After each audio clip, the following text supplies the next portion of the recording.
Let me show you the proper way to use noise reduction in DaVinci Resolve 18. Right, here we are, back at my home setup. Just jumped into a fresh Resolve project and dragged in a clip. And first place I want to head to is down here to the colour tab.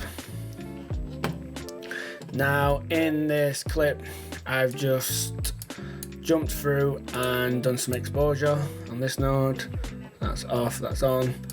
I've done some contrast on this one, off, on, and just some colour balance on that, off, on, off, on. This is colour management. Now, if you're unsure what that is, I will link in the description to a video where I explain more into detail on that. But let's get into noise reduction. So, the first thing you want to do is right click anywhere in the node graph and add node corrector. When it comes to noise reduction, you always want to be applying it as the very first thing in your node graph. So if you hold shift while dragging the node and just hover over the line, you'll see it glow up yellow. Just let go, that puts it in the node graph. So now we have a blank node at the front of our node tree, and we can drop down here. You should open up on the primers tab what should look like this, and you want to come all the way over to the motion tab. What's the little card with the motion effect in it, I guess. So yeah, into motion effects, and this is where all the noise reduction will happen. As you're probably aware, if you're already watching this video, you need the studio version of Resolve, so just make sure you have that, or this might be some options in here what are grayed out. Now the first thing we see is temporal noise reduction. Now this can be great for tripod shots or like landscapey stuff, but if you have like a lot of movement in your shot, or like a handheld shot, or just gimbal, dolly, whatever it is, you really want to be avoiding this one. But I tend to jump across to the second column under the motion effects tab, that is spatial noise reduction. Now under here there's a few options what we will go through quickly. So the first one, mode, never ever leave that on faster, never do that, that's bad. It's to help your computer, as in faster processing, but it does such a terrible job. So you want to drop down to better. You can try enhance, but the difference between these two is really marginal. I never seem to feel like I get anything better. So yeah, enhance, give it a try, see how we go. But yeah, better is normally the one I drop to. Now radius, we'll leave that for now, we'll come back there in a sec.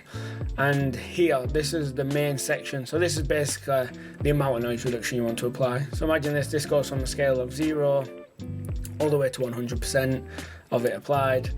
Now my tip is, when you're trying to remove noise from an image, make sure you're zoomed in, finding the worst possible place for the noise that the noise lives. Now in this shot, I don't know how well this is showing on YouTube, but as it comes from this circular light effect into these purpley blue colours, we're kind of living in this noisy zone. Now if you come over to the edge, it cleans up a lot as it drops into the real dark black, so it's kind of getting cleaner, but there's kind of this middle ground that needs cleaning up in the middle. So if we can just zoom into that, let's get a nice bigger window here. You can really see a lot of noise. Now you want to be really careful with this, but as you can see, just for demo purposes, let's just get that and take it all the way to 100%. You can see that's totally ruined the image. It looks like an oil painting, it's just a blotchy mess. And then we'll take it back down, but it's good to get a feel for what it does. Now this is kind of less is more on this. You want to be really careful breaking your image, but if you can just gently push in, kind of moving around here, kind of going too far and bringing it back.